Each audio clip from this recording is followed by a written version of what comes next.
Boa tarde, pessoal. Boa tarde. Então, hoje, cada grupo tem um mapa diferente. A escola, Mapa Mundi, mapa americano. a universidade. Os conteúdos têm mudado ao longo da história, né, do ensino da geografia. A Secretaria de Educação. Conceitos que foram trabalhados na quinta série, eles voltam ao longo das séries, né? Lógico, com um estudo um pouco mais aprofundado, né? São os lugares que visitamos para falar sobre os conteúdos da geografia no ensino fundamental. Presentes desde o início da educação básica, os conceitos de geografia são tratados mais formalmente a partir do segundo ciclo, quando existe, de fato, a aula de geografia. Existem escolas que têm uma preocupação muito grande em que os conteúdos sejam bastante casados com as questões de concepções, né, teóricas, ou seja, trabalhos de conceitos e conteúdos significativos para aquela clientela. Esta é a professora Marísia Santiago Buitoni, geógrafa e pesquisadora. Existem já propostas curriculares que chegam para as escolas, sejam elas municipais ou estaduais. Existem ainda as orientações que são presentes nos parâmetros curriculares nacionais, que são disponibilizados em escala nacional. E existe ainda os conteúdos que estão presentes nos livros didáticos e outros materiais didáticos que chegam na escola. A professora Marísia é consultora do MEC e participa ativamente do Programa Nacional do Livro Didático, o PNLD, que propõe uma série de coleções de livros que podem ser adotados pelas escolas de todo o Brasil. O guia de livros didáticos, ele vai ter um quadro que elucida a ênfase, né, que as coleções têm nos temas, por exemplo, no segundo e terceiro ano, né? Então, toda essa parte aqui, né, que a cor está mais forte, significa, então, que é mais utilizado, né, que é utilizado muito nos livros dedicados, né, ao segundo e terceiro ano. Então, aqui o conceito de lugar e paisagem, né, é predominante sobre os demais. Se lugar e paisagem são predominantes nos segundos e terceiros anos, não significa que eles não apareçam mais depois. É o que acontece com o conceito de território. Se o território lembra relações de poder, se inclui nesse conceito a questão das relações de poder, a criança pode desde cedo pensar essas relações de poder até como elas se manifestam na escola, o poder dos grupos, o poder da territorialização, para que ela chegue no final desse aprendizado a trabalhar o conceito de território, indo além, né, dessas questões da escola e indo até para os espaços de poder, para os blocos de poder que tem hoje no mundo. Ou seja, vai trabalhar de uma forma multiescalar, né? Então, esses conceitos, eles vão ser, obviamente, casados com os conteúdos, né, que sejam ali significativos para ela. Significativos porque fazem sentido para os alunos e multiescalares, porque aparecem ao longo da aprendizagem, só que de formas diferentes. A professora Marísia convidou a gente para conhecer uma escola estadual da qual foi professora por muitos anos. Fica na zona oeste de São Paulo. Lá conhecemos Rosângela, professora de 6º e 7º anos, e Gláucia, que dá aula para 8º e 9º anos.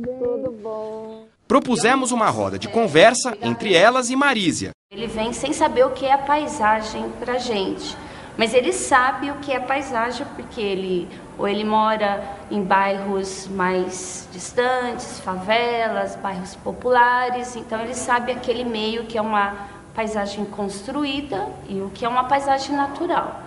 O que ela falou é bastante interessante, dizer assim, que os alunos chegam com noção de paisagem. Então, isso é muito importante quando você trabalha os conteúdos, é o quê? você utilizar os conhecimentos prévios que o aluno traz para a escola. Então, isso faz toda a diferença. Na sexta série, nós só vamos trabalhar Brasil. Então, eles já têm aquela noção de mapa, de posição, de localização no mundo. Cada grupo tem um mapa diferente, Europa, mapa mundi, mapa americano, Brasil, Brasil na América. Nós trabalhamos sétimas e oitavas muito com espaço. O objetivo principal é levar o aluno a refletir sobre os espaços, comparar sobre os espaços diferentes, analisar espaços diferentes. Continuando então o nosso estudo sobre a população da América, nós vamos fazer um trabalho diferente. Nós vamos fazer a nossa dinâmica de grupo, a nossa roda viva, analisando pirâmides etárias. O que a pirâmide mostra para vocês? Fala. Base larga indicando o predomínio da população jovem. Perfeito. Colocamos lenha na roda. Professoras, onde estão as principais dificuldades no ensino e aprendizagem de geografia? Inicialmente, é o estudo dos mapas, né? Que é o que eu vou mais utilizar, mas ele vem sem a noção.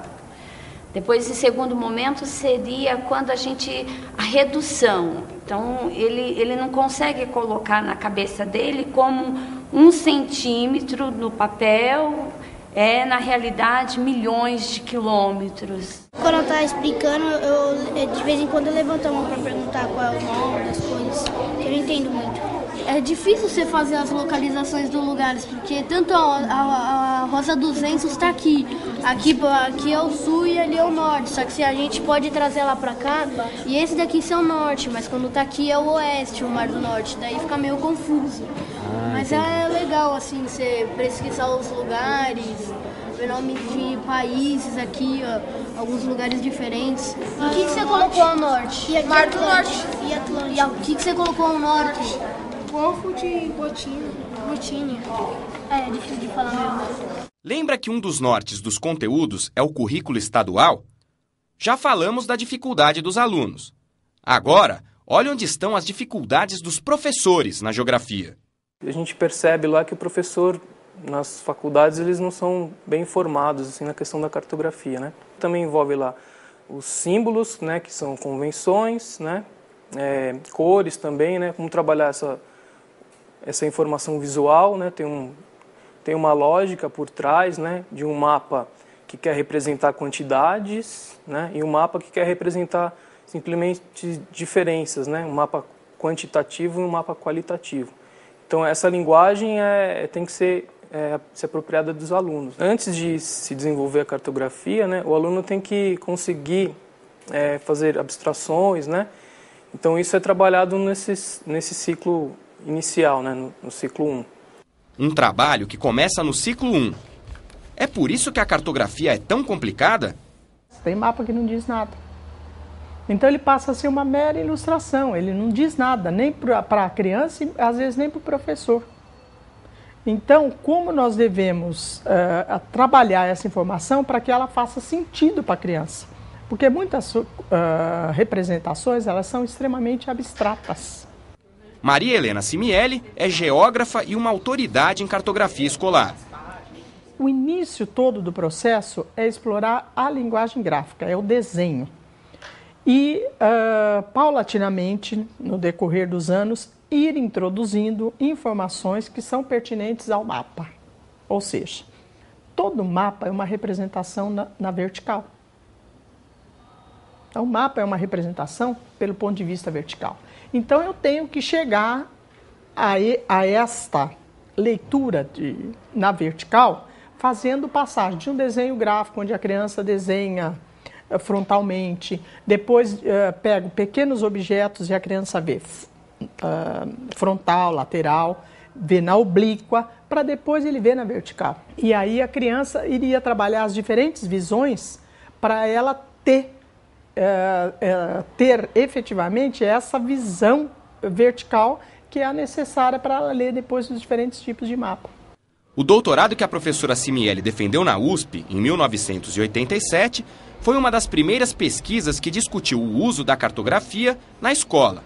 Eu estruturei uma leitura, um encaminhamento para leitura de mapa ou trabalhos com mapa, e aí eu apresentava 2 eixos: o aluno mapeador consciente e o aluno mero copiador. Aí a proposta vem no mapeador consciente, que seria aquele momento em que o aluno ele vai trabalhar o mapa tirando informações que estão sendo trabalhadas na sala. Então ele tem consciência efetiva daquilo que ele está mapeando, daquilo que ele está extraindo de um mapa, ou daquilo que foi colocado como um determinado assunto e que o aluno vai fazer o seu mapeamento. Ele também pode fazer o seu mapeamento. A ideia de aluno mapeador foi incorporada pelos parâmetros curriculares nacionais elaborados pelo Ministério da Educação em 1998. Desde aquela época, eles sinalizavam uma ênfase da geografia numa outra questão importante: o meio ambiente. Veja só. Os conteúdos selecionados devem permitir o pleno desenvolvimento do papel de cada um na construção de uma identidade com o lugar onde vive e, em sentido mais abrangente, com a nação brasileira e mesmo com o mundo, valorizando os aspectos socioambientais que caracterizam seu patrimônio cultural e ambiental. É evidente que aí todos os temas emergentes devem fazer parte desses conteúdos trabalhados. Então é impossível um professor hoje que está na escola não ter trabalhado qualquer coisa referente à economia verde ou o que significa esse desenvolvimento. Sustentabilidade e economia verde, assuntos da geografia que fomos conhecer num projeto de Rio Claro, a 170 quilômetros de São Paulo. Lá, pesquisadoras da Unesp desenvolveram ações ligadas à chamada Agenda 21 escolar. Ela foi criada há pouco tempo, na década de 90, exatamente para integrar todas as questões socioambientais, que são discutidas nas Nações Unidas, que sejam desenvolvidas em escala local, principalmente nas escolas. A professora Magda nos levou à escola municipal Professora Celeste Calil, parceira do projeto. Esse espaço aqui, que hoje é o jardim, era a terra, né? Ele era terra e eles andavam, né? Aquilo enchia de água e era barro, eles brincavam, passavam por aqui, não tinha utilidade, assim, né? Era só um espaço vazio. E junto com eles veio a ideia de montar um jardim. E ele foi todinho assim projetado pelos alunos. Cada turma, né, cada ano ficou responsável por uma árvore. Então, como na época funcionava direitinho assim, são 4 salas, era primeira série, segunda série, terceira e quarta. Então, cada série, né, ficou responsável pela árvore da sua sala.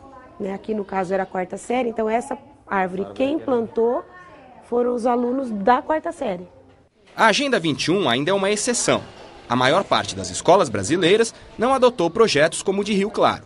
Nós temos que primeiro incentivar a escola para que isso ocorra, né? Quer dizer, mobilizar os professores, né? Mostrar a importância de discutir a Agenda 21 escolar, né? E fazer parte do processo pedagógico da escola. Voltando à nossa roda com as professoras Gláucia e Rosângela.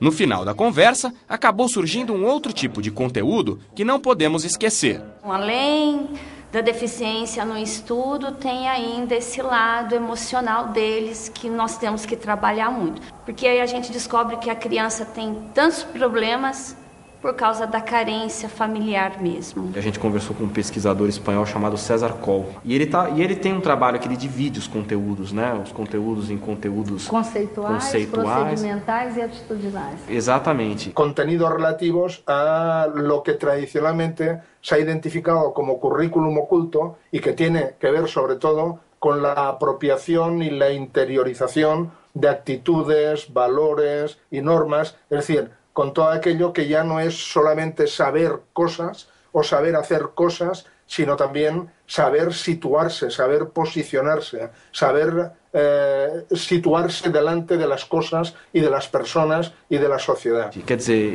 isso faz um pouco de parte também do trabalho do professor, ter que lidar com a carência, por exemplo, do aluno. Isso é um tipo de conteúdo, né? Até na hora de pensar o conteúdo, você tem que pensar o conteúdo para quem, né? Você pensa o quê, como você vai fazer e para quem que você vai trabalhar aquele conteúdo. Então, isso tem toda a diferença aí para o professor, né, que está na ativa, que está aí na sala de aula no ensino fundamental.